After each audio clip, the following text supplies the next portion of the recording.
band was playing in a cafe chantant hidden somewhere among the trees, and a woman had just stopped singing. On Syme's heated head, the bray of the brass band seemed like the jar and jingle of that barrel organ in Leicester Square, to the tune of which he had once stood up to die. He looked across to the little table where the Marquise sat. The man had two companions now, solemn Frenchmen in frock coats and silk hats. One of them with the red rosette of the Legion of Honor, evidently people of a solid social position. Besides these black cylindrical costumes, the Marquise, in his loose straw hat and light spring clothes, looked bohemian and even barbaric. But he looked the Marquise. Indeed, one might say that he looked the king, with his animal elegance, his scornful eyes, and his proud head lifted against the purple sea. But he was no Christian king, at any rate. He was rather some swarthy despot, half Greek, half Asiatic, who in the days when slavery seemed natural looked down on the Mediterranean, on his galley and his groaning slaves. Just so, Syme thought, would the brown gold face of such a tyrant have shone against the dark green olives and the burning blue.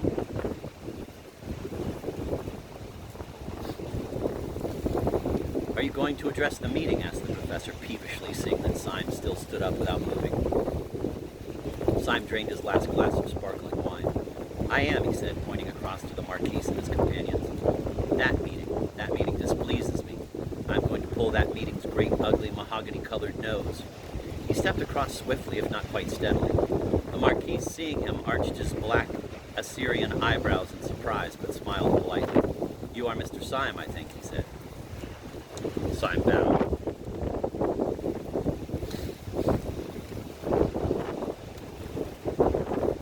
"And you are the Marquise de Saint Eustache," he said gratefully. Permit me to pull your nose."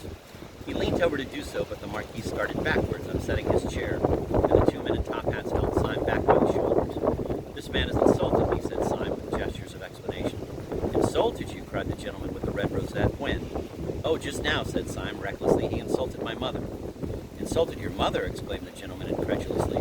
"Well, anyhow," said Syme, conceding a point, "my aunt." "But how can the Marquis have insulted your aunt just now?" said the second gentleman with some legitimate wonder. "He's been sitting here all the time." "Ah, it was what he said," said Syme darkly. "I said nothing at all," said the Marquise. "Except something about the band. I only said that I liked Wagner played well." "It was an allusion to my family," said Syme firmly. "My aunt played Wagner badly. It was a painful subject. We are always being insulted about it."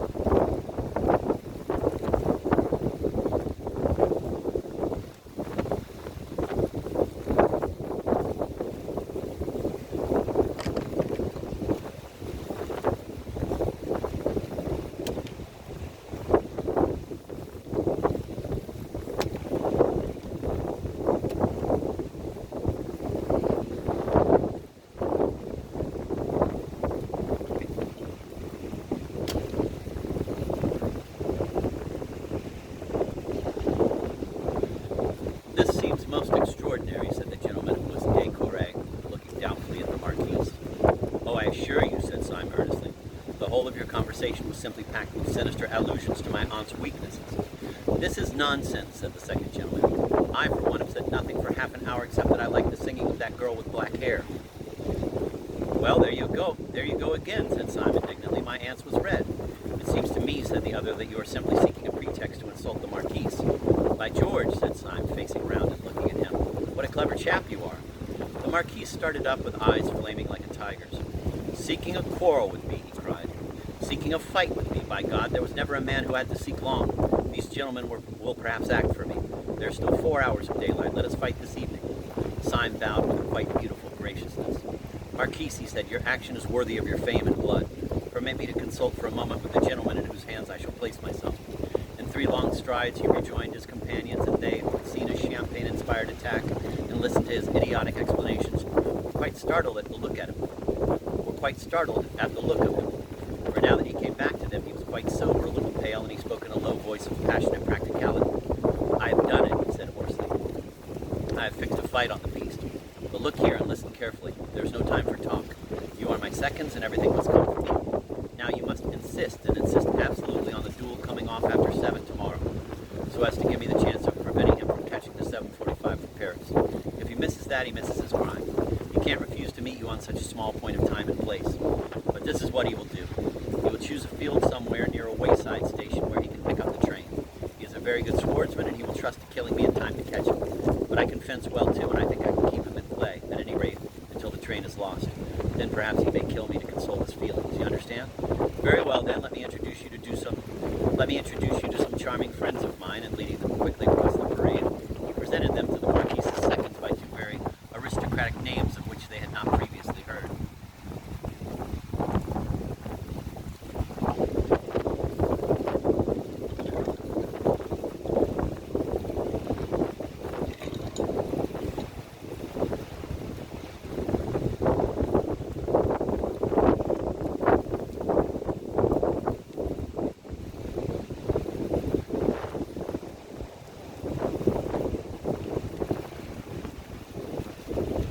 Syme was subject to spasms of singular common sense, not otherwise a part of his character.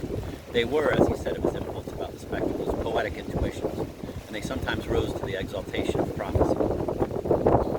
He had correctly calculated in this case the policy of his opponent. When the Marquise was informed by his seconds that Syme could only fight in the morning, he must fully have realized that an obstacle had suddenly arisen between him and his bomb-throwing business in the capital.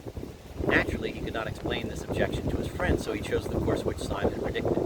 He induced his seconds to settle on a small meadow not far from the railway, and he trusted to the fatality of the first engagement.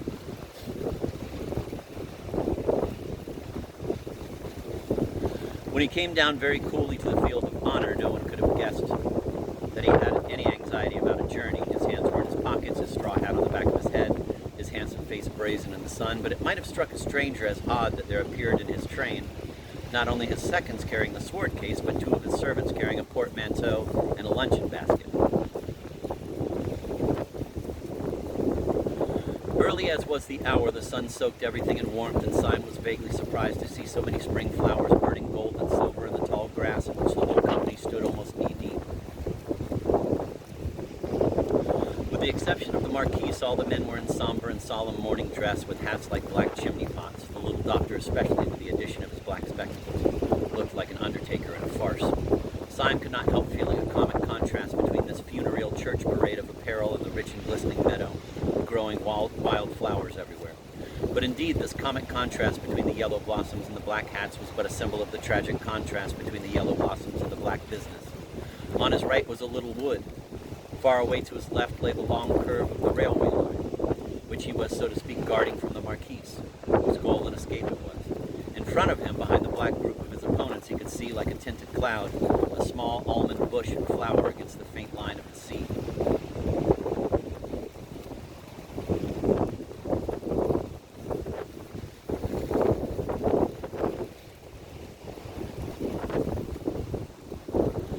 The member of the Legion of Honor, whose name it seemed was Colonel de Croix, approached the professor and Dr. Bull with great politeness and suggested that the play should terminate with the first considerable hurt. Dr. Bull, however, having been carefully coached by Syme upon this point of policy, insisted with great dignity and in very bad French that it should continue until one of the combatants was disabled. Syme had made up his mind that he could avoid disabling the Marquise and prevent the Marquise from disabling him for at least 20 minutes. In 20 minutes, the Paris train would have gone by. To a man of the well-known skill and valor of Monsieur de Saint-Eustache, said the professor solemnly, it must be a matter of indifference which method is adopted, and our principal has strong reasons for demanding the longer encounter, reasons the delicacy of which prevent me from being explicit, but for the just and honorable nature of which I can... Pest! Broke from the Marquise behind, whose face had suddenly darkened. Let us stop talking and begin. And he slashed off the head of a tall flower with a stick.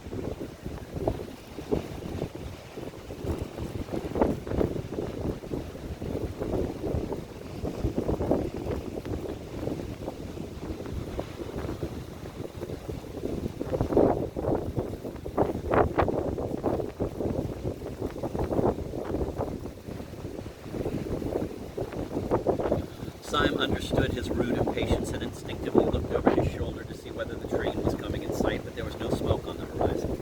Colonel de Croix knelt down and unlocked the case, taking out a pair of twin swords, which took the sunlight and turned to two streaks of white fire. He offered one to the Marquise, who snatched it without ceremony, and another to Syme, who took it, bent it, and poised it with as much delay as was consistent with dignity. Then the colonel took out another pair of blades, and taking one himself and giving another to Dr. Bull, proceeded to place them in. Both combatants had thrown off their coats and waistcoats and stood sword in hand. The seconds stood on each side of the line of fight with drawn swords also, but still somber in their dark frock coats and hats. The principals saluted. The colonel said quietly, "Engage," and the two blades touched and tingled. When the jar of the joined iron ran up Syme's arm, all the fantastic fears that have been the subject of the story fell from him like dreams from a man waking up in bed. He remembered them clearly and in order as mere delusions of the nerves. How the fear of the professor had been the fear of the tyrannic accident's nightmare, and how the fear of the doctor had been the fear of the airless vacuum of science. The first was the old fear that any miracle might happen. The second, the more hopeless modern fear that no miracle can ever happen. The first was the old fear that any miracle might happen. The second, the more hopeless modern fear that no miracle could ever happen. Can you read today or what? The first was the old fear that any miracle might happen. The second, the more hopeless modern fear that no miracle can ever happen.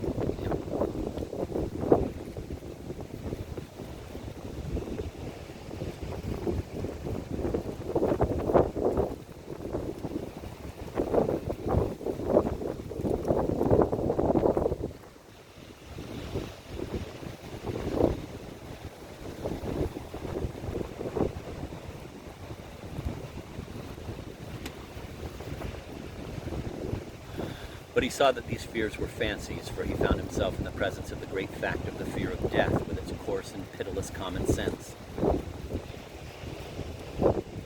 He felt like a man who had dreamed all night of falling over precipices and had woke up on the morning when he was to be hanged. For as soon as he had seen the sunlight run down the channel of his foe's foreshortened blade, and as soon as he had felt the two tongues of steel touch, vibrating like two living things, he knew that his enemy was a terrible fighter and that probably his last hour had come. He felt the strange and vivid value in all the earth around him and the grass under his feet. He felt the love of life in all living things. He could almost fancy that he heard the grass growing. He could almost fancy that even as he stood, fresh flowers were springing up and breaking into blossom in the meadow. Flowers blood red and burning gold and blue, fulfilling the whole pageant of the spring. And whenever his eyes strayed for a flash from the calm, staring, hypnotic eyes of the Marquise, they saw the little tuft of almond tree against the skyline. He had the feeling that if by some miracle he escaped, he would be ready to sit forever before that almond tree, desiring nothing else in the world.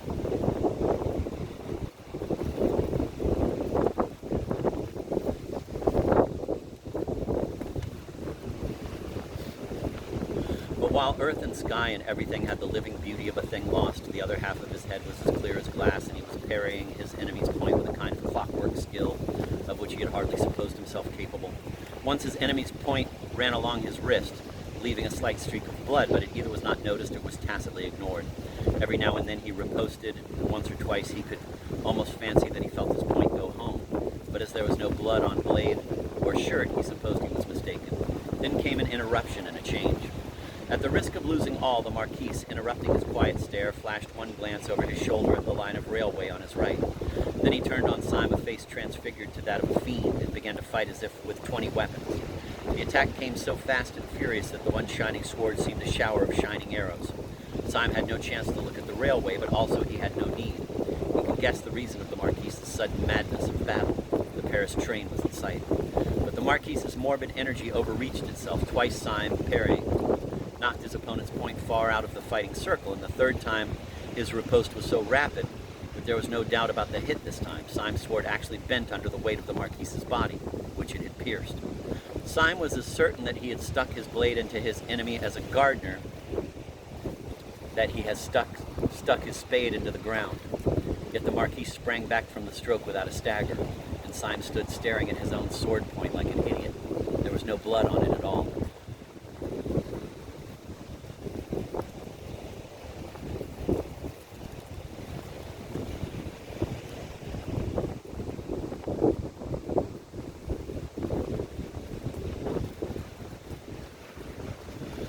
There was an instant of rigid silence, and then Syme in his turn fell furiously on the other, filled with a flaming curiosity. The Marquise was probably, in a general sense, a better fencer than he, as he had surmised at the beginning.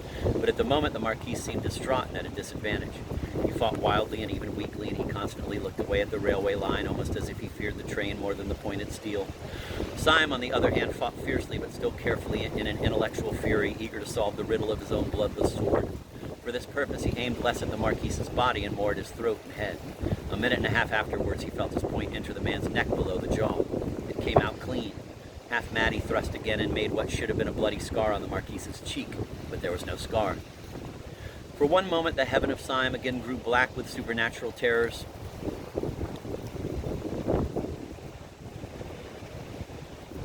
Surely the man had a charmed life, but this new spiritual dread was a more awful thing than had been the mere spiritual topsy-turvydom symbolized by the paralytic who pursued him. The professor was only a goblin. This man was a devil. Perhaps he was the devil. Anyhow, this was certain, that 3 times had a human sword been driven into him and made no mark. When Syme had that thought, he drew himself up, and all that was good in him sank high up in the air as a high wind sinks in the trees. He thought of all the human things in his story, of the Chinese lanterns in Saffron Park, of the girl's red hair in the garden, of the honest beer-swilling sailors down by the dock, of his loyal companions standing by. Perhaps he had been chosen as a champion of all these fresh and kindly things to cross swords with the enemy of all creation. After all, he said to himself, I am more than a devil. I am a man. I can do the one thing which Satan himself cannot do. I can die. And as the word went through his head, he heard a faint, far-off hoot, which would soon be the roar of the Paris train.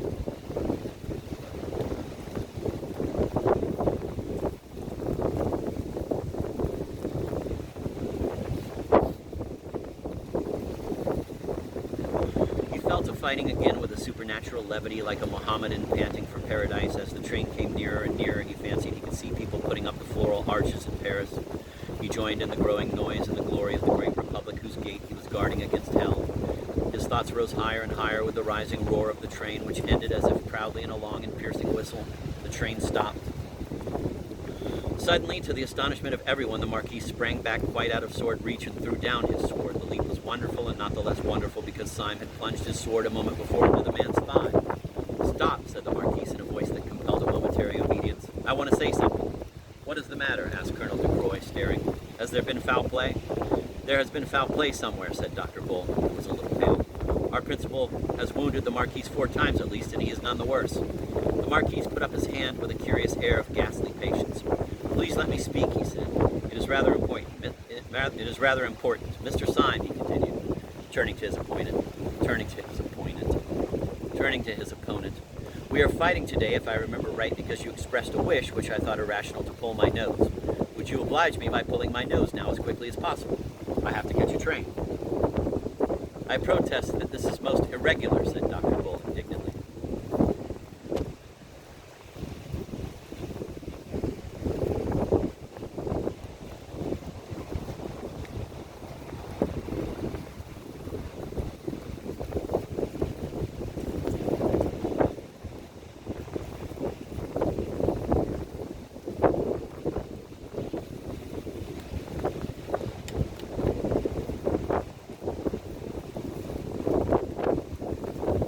I protest that this is most irregular, said Dr. Bull indignantly.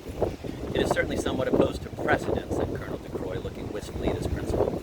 There is, I think, one case on record, Captain Bellegarde and the Baron Sumpte, in which the weapons were changed in the middle of the encounter at the request of one of the combatants, but one can hardly call one's nose a weapon.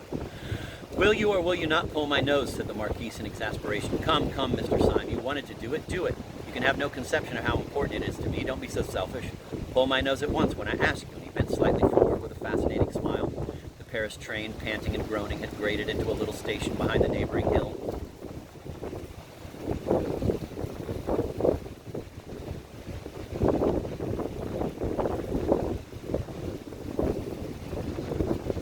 Syme had the feeling he had more than once had in these adventures, the sense that a horrible and sublime wave lifted to heaven was just toppling over.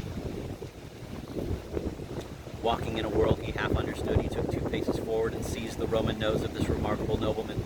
He pulled it hard, and it came off in his hand.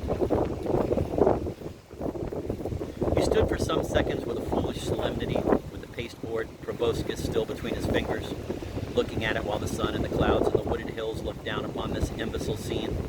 The Marquis broke the silence in a loud, cheerful voice. If anyone has any use for my left eyebrow, he said, he can have it. Colonel de Croix, do accept my left eyebrow. It's the kind of thing that might come in useful any day. And he gravely tore off one of his swarthy Assyrian brows, bringing about half his brown forehead with it, and politely offered it to the colonel, who stood crimson and speechless with rage. "If I had known," he spluttered, "that I was acting for a poltroon who pads himself to fight—" "Oh, I know," said the Marquise, recklessly throwing various parts of himself right and left about the field. "You are making a mistake, but it can't be explained just now. I tell you, the train has come into the station." "Yes," said Dr. Bull fiercely, "and the train shall go out of the station. It shall go out without you. We know well enough for what devil's work." The mysterious Marquise lifted his hands with a desperate gesture. He was a strange scarecrow, standing there in the sun with half his old face peeled off, and half another face glaring and grinning from underneath. "Will you drive me mad?" he cried. "The train! You shall not go by the train," said Syme firmly, and grasped his sword. The wild figure turned towards Syme and seemed to be gathering itself for a sublime effort before speaking. "You great, fat, blasted, blear-eyed, blundering, thundering, brainless, God-forsaken, doddering, damned fool," he said, without taking a breath. "You great, silly, pink-faced, tow-headed turnip, you shall not go by this train," repeated